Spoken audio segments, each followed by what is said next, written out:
Hey, what is up, YouTube? It's Rich. All right, welcome to a new video. All right, so countdown to Spawn 100. This is going to be fun. So today I'm actually going to upload two Spawn-related, Todd McFarlane-related videos. This first one is, I wanted to look at two of my favorite issues of Spawn. They're really, actually, like, they're really well done, and they're exciting issues, and they're just nice looking. And then later today, I'm going to do Spawn 100. I own multiple copies of this comic. I didn't want to spend the time going through my storage looking for them. I think I vaguely remember at one point about a year or two ago getting everything kind of secure and putting them in sort of boxes that protected them. I think I own probably 5 to 10 copies of this particular one. I remember when it came out, you just saw the cover, you saw the character, medieval Spawn is in this. It's like, I was like, this is money in the bank. This is a comic book that people will always seek out, and there's a lot of controversy involved in it now too, but I still think there were so many made that it's still a fairly common book. But anyway, so yeah, this is the first appearance of Angela, and it is a great Spawn issue. So later today, I'm going to do Spawn 100. Tomorrow, I'm going to do Spawn 200, and then on Wednesday, we will take a look, just a preview look at Spawn 300. I won't go into it, but I thought it would be really interesting to look at those landmark issues over the next couple of days as we build up to Spawn 300. Just, you know, it was a random idea I had. It sounded fun. It's like, so let's do it. So anyway, this is just more me being selfish and wanting to look at these comics. And I haven't seen this book in years. I don't even remember the last time that I actually flipped through it. Again, Todd's great with like 3D stuff. It's just, I love the way that he positions things. Obviously the ribbons and all this stuff. I mean, he just makes it look really exciting. Her sword's at a fun angle. It's not like some side view, you know, it's like coming at you. He's got all this like cool sort of interlocking, I don't know if you would consider that chainmail, but something along those lines. But it's just very ornate. Even like the way that he puts stuff on belt buckles looks cool. Todd brings cool. This is great. It's like, whoa, man, like she killed a bunch of spawns. I mean, it's amazing. This is fantastic. I mean, this is such a good issue. So, and these are, okay, so this one's written by Neil Gaiman. I was going to say, like, there's 4 in a row that I believe are written by different people. I think it's Neil Gaiman, Dave Sim, Frank Miller, and I'm spacing out on the 4th one, if there's a 4th one, but, so yeah, let's take a look at this.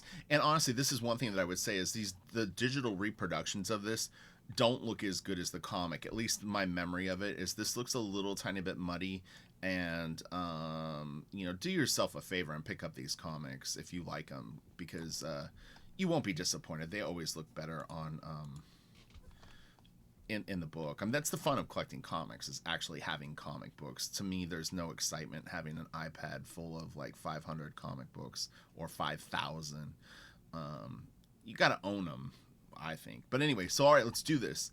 So she's crying. Cool shot. Her hair is cool. There's like really, it's a lot of detail. It's organic. He's drawing lines outside the panel borders, and doesn't matter. But again, like it was funny. I was talking to someone today about, oh, it's Dan Fraga actually. We were talking about digital inks versus traditional inks. And do you see this, like on the corners, how the pen sort of crossed the line and it's a little rounded? All this organic nature is completely lost in digital art, and that makes it anemic. You add that up over thousands of lines that are put down on a piece, and it just generally doesn't have the charm and pizzazz and just quality of this stuff. And anyway, I won't go on a rant about it, but yeah, traditional inks just look cool. They really do. So anyway, you've got this great shot of her in the forest, and she's asking for help, and this is a great down shot. I mean, it's just classic McFarlane right here. The trees look cool. And you know, you've got the cape kind of coming to the scene, and you know, he's always good at the sort of like billowing flappy cape thing. And then this is really cool too. It's funny, it's so stylized, but it's just like, man, when Todd draws stuff, it just looks cool. So like I glanced at this on my phone before I did the video, and it's a little harder to read on the screen big. It looks a little distorted here, but this may have been a double page spread, like one of those sideways double page spreads in the comic. I'm not 100% sure. Maybe not. But you know, it's a big shot. But if you look here, he didn't actually twist the chains too much on these. There's a little tiny bit of foreshortening going on, like right here. You can see how the top of the chain is a little more narrow, and it could just be incidental. But you know, he places the little spawn pendants at a cool angle, and I'm gonna sneeze maybe. Let's see. I don't know. Am I gonna sneeze? No, I don't know. Nope. Oh. All right, let's go. Yeah. So he grabs her. This is cool. Again, man, could just make a case study on how Todd draws capes. Oh, and another thing that I was thinking about doing is I was going to take a first look at Greg Capullo's first work on Spawn. I probably won't do that today. Maybe I'll double up tomorrow, too, and we can look at issues. I think it's 16 and 17 that he did. It's fun. It's interesting. I glanced at it this morning just to see, and it was actually... it was interesting seeing these two issues and then seeing where Greg came from. This is a great little shot. This is nice. I mean, it's a kind of classic Todd McFarlane, super like exaggerated face. This has got nice drama and you know, it's fascinating that Neil Gaiman actually wrote this too, because Todd had been writing the book himself. This is great. I mean, it's just like this. It's so... It just looks so natural and not like forced in, and it all like his language is so consistent that it feels like a guy telling a story. Like I'm never really pushed and pulled in and out of like McFarlane's voice. Like there's just a level of like, yeah, this is what a scroll looks like. I'm gonna put it down. I remember being really impressed by the texturing and billowing, like this kind of stuff. Spawn's magic always is like bubbly and exciting. I mean, like look at the variety of like lines and stuff that he uses. Again, he's got that scroll sort of wandering through the piece, and it's really cool. I've got a big shot of Angela. That's my Tony Danza impression from Who's the Boss. He tended to throw an R at the end of Angela. This is good. Yep, really exciting. Oh, the next issue is so good too. This is great. Look at that. Coming at ya. And this too was really nice. How many of you out there were collecting Spawn toys? I actually, like, I have been on the fence for a few years about grabbing some of the nicer Spawn figures that they did in some of the later series, but right now would be a horrible time to try to pick them up. But wait another year or two when things have cooled down and the prices will drop back down. But right now there's such a focus on Spawn. Everybody's going to try to get rich. This is great. Yeah, I remember this issue really was like, it was tempting me to go this route. Because I was just kind of starting to collect comics, and it's like, you start to sort of like figure out, well, like what, if I was going to draw, what's my stuff going to look like? And my natural drawing style was very smooth and clean and kind of shaded and stuff like that. And it really wasn't like comic art, with these broken lines and, it's just a totally different like language, like look at this, like you have to know that you can do something like this unless you just naturally draw like it, which is kind of unlikely. But yeah, it's like the broken lines and stuff like that. It's just, and this is a nice allusion to the next issue. It's interesting that this is in here. It shows that they were definitely planning the next issue, which is, it's interesting to me, but yeah, it's pretty powerful. This is nice. Well, that's a great shot of Spawn right there. I like when he does this. He knocks out the detail and the black and then has it frame here. This is good too. Really good. When I realized that I was going to do this video last night, I started kind of thinking about not only the origin of Spawn, but like some of the other Image brands, Savage Dragon, Wildcats, Cyberforce, and sort of the different voices that they have. And then comparing it to sort of the Marvel and DC icons, like what made it through. Like if Spawn made it to 300, I'm not 100% sure off the top of my head where Savage Dragon is at, but in theory, any of those books, those core books, they all started around the same time. So like if Wildcats, as a for instance, would have continued to have been produced throughout the years, it would be celebrating its 300th soon, even though it went through many different series. But it's interesting, and I think the difference of like the what would you call it, the like if you think about the X-Men, like, or the Avengers, like what those teams are made up, like the motives of the characters, their backgrounds versus say the Justice League. And then you think of Wildcats and like what each character, like their origin and then how they came together as a team. It's pretty interesting. And like Spawn, is this interesting mix of maybe like Spider-Man and Batman with a more of a, I don't know, like a mystical beyond the grave kind of thing. It's neat to see how those books came about. This is nice. Really, really cool. But yeah, what's interesting about this too is, okay, so like Todd was doing this like level of detail, which is nice. These pages feel like they got love. There's detail. There's just three dimensionality to it. The colors are great. But later on, Spawn gets a lot more detailed and way more crazy, and it's almost worth a study to see how it happens and where it happens, because this is not what Spawn ended up being.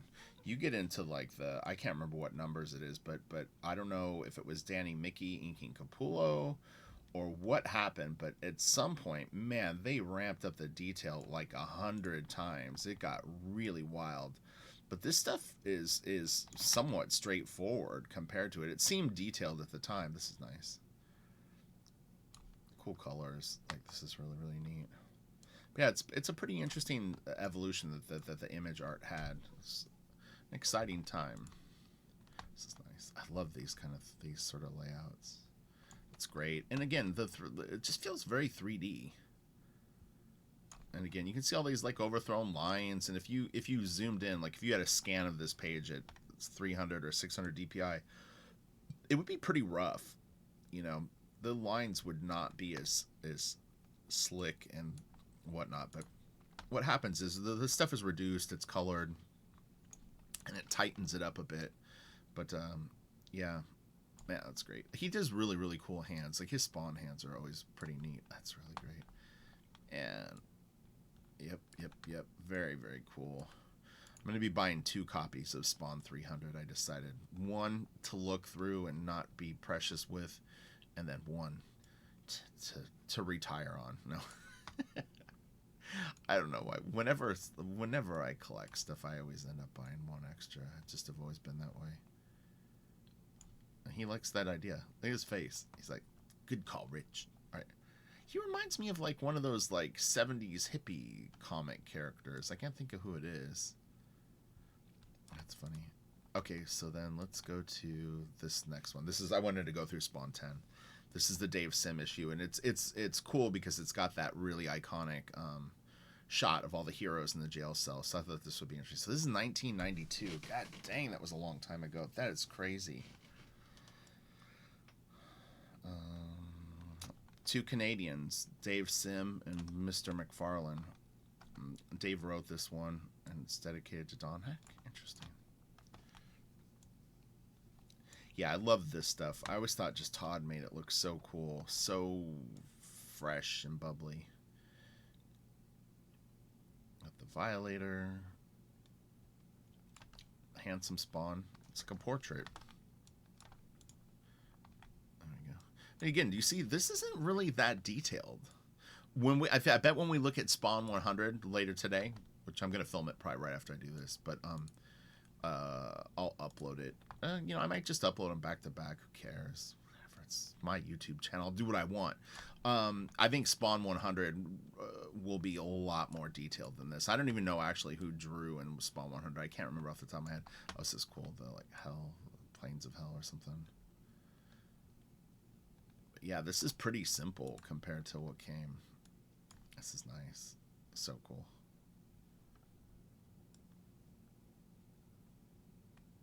In my memory of these comics too, like 9 in particular, I remembered scenes that weren't there in the book, but it's like your imagination builds on what was originally in the story. But I remembered like something completely like with the horse scene, like more in the forest with like bubbly like green smoke and water and things that were kind of alluded to in the original drawings. But yeah, it's like stuff like this, it ramps up your imagination, you know, and that's fun. Is you're creating while you're looking at this stuff. It's an exciting thing. Yeah, this was the page. This was so powerful. It's a shame. I wonder. Sometimes they do it. Nope, they didn't. Bummer. All right, let me go back. Yeah, sometimes they'll show these double page spreads is individual pieces and then together. But yeah, I mean, when you saw this, you're just like, oh my god, like this is insane. Juggernaut, the Thing, Joker. I mean, it's just crazy. And you know, you have to understand where Dave Sim came from and all this, because he was an independent creator, and the Image guys were doing that too. It was, you know, like a rebellious thing. It's really cool. And again, at this point, I might as well throw in, this is an entertainment video. I'm not some kind of comic historian. I'm just winging it. So if you know better and you want to add more to the conversation, by all means, post it in the comments section. And I look forward to your YouTube video on the same stuff.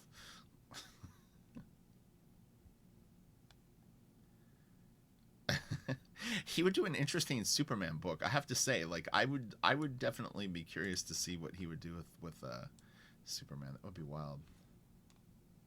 It's an interesting page. Pretty wild colors.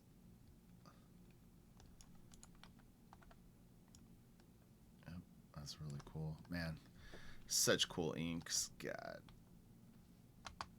It's crazy how natural his stuff is. It's just...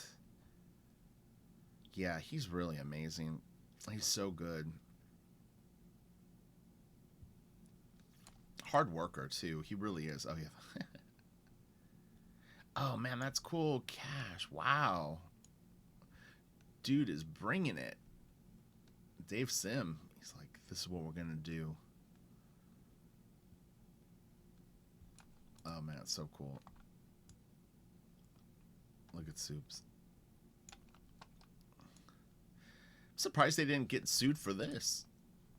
Especially because it's like the Image guys were so successful. They must have really had to like talk to lawyers about like what you could get away with, because I could see, you know, a company like DC or Marvel, if you're like using even sort of a suggestion of their character and your company is making you know, truckloads of cash, they might go, you know what, let's sue these guys just to take money from them. Who knows? But yeah, that must have been interesting. And Dave Sim and Gerhard are fantastic. If you've never checked out Cerebus, I would highly recommend it. The art is beautiful. That's funny. It's a little bit of a nod to Cerebus. Much more simple. Oh, man, this is so cool. Dude, they could have done... I would have loved to have seen a few issues of these two characters together. That would have been really interesting. Really interesting. A lot of good times, man. It's a crazy-looking kid.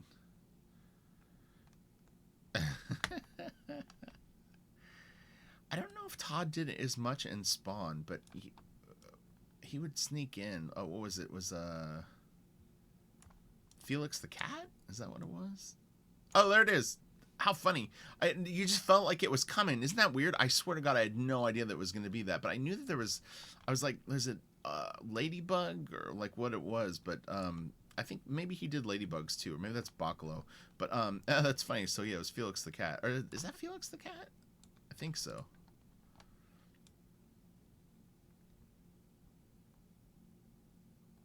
Oh man, that's nice. It's the digital transfer on this book actually works a little bit better for me. It almost looks like cell animation a little bit. Man, it's really cool. Cerebus is so awesome.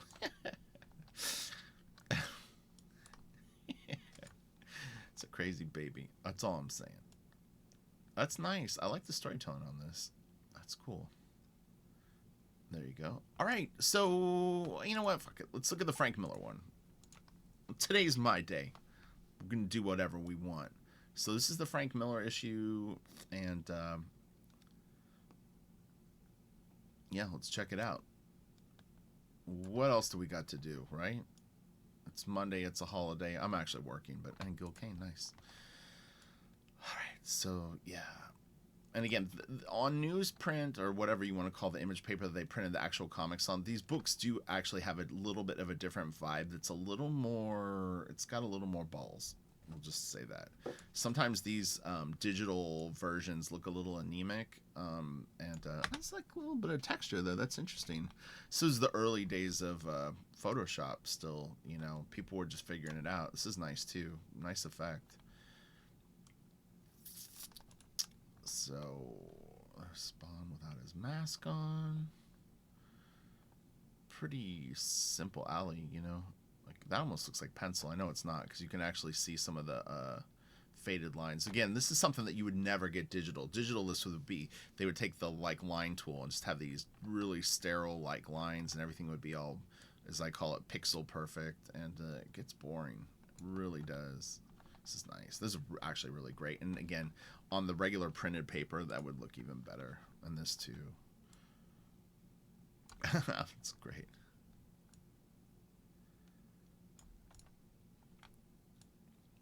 Todd was doing a monthly book. I mean, I don't know how many of you actually collect comics actively right now, but he it wasn't like he built up to this where it's like, oh well, 6 issues are coming out a month apart, but the person worked on it for like a year and a half before it was released. This is like real-time comics, meaning that like when this came out 4 weeks before, he was finishing an issue. It's a different vibe. There's a different level of detail and attention to that stuff that you could do. It's a crazy face.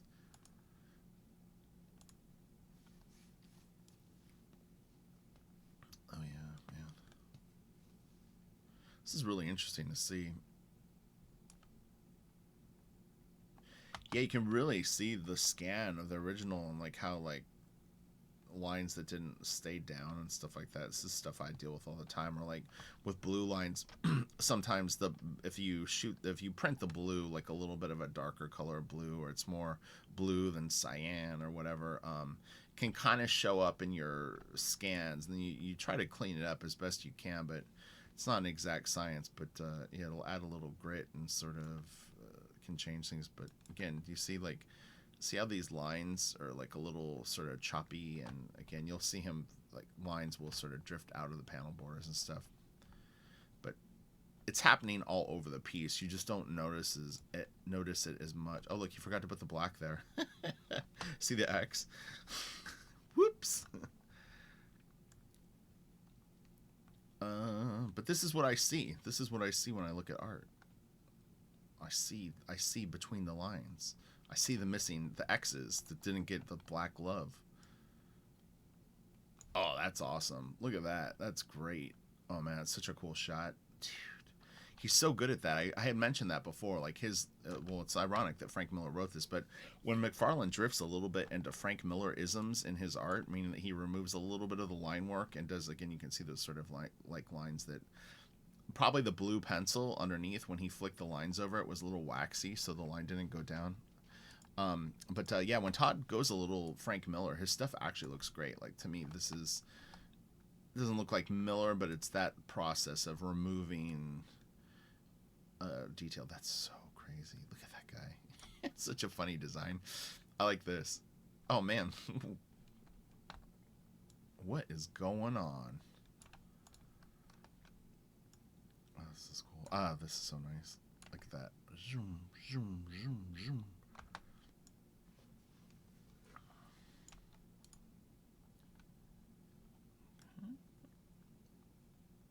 This looks a little like, is it Stern from Heavy Metal? Oh no, Stern was the guy or no, wait, yeah, I think, no, Stern was the police captain guy or whatever, and I don't remember what the big guy's name was, or I'm probably getting it backwards, but looks like that dude. People that know the movie will know what I'm talking about. Burning's too good for him. Hanging's too good for him. He should be torn into little bitty pieces and buried alive. I think that's from the movie. If not, let me know what I just quoted. My poor brain is it's full. It's full of useless information like this, like finding X's. All right, let's see. Oh man, that's awesome. Wow, dude, that's so cool. Wow, cool spread. Damn. For some reason, a little bit of this reminds me a little bit of Dale Keown. It doesn't look like Dale Keown's drawings, but like Keown would do a lot of two-page spreads in Pit. This is a little more detailed actually than Dale's work. This is great, man. Holy cow! That almost has a little bit of a Dark Knight Returns vibe, which is cool. I mean, it would make sense, but yeah, Todd was like, all right, man, look at the inks there. It's so great. It's so just drawn. It doesn't look like fancy stylized inks. It's like, man, it's got some grit.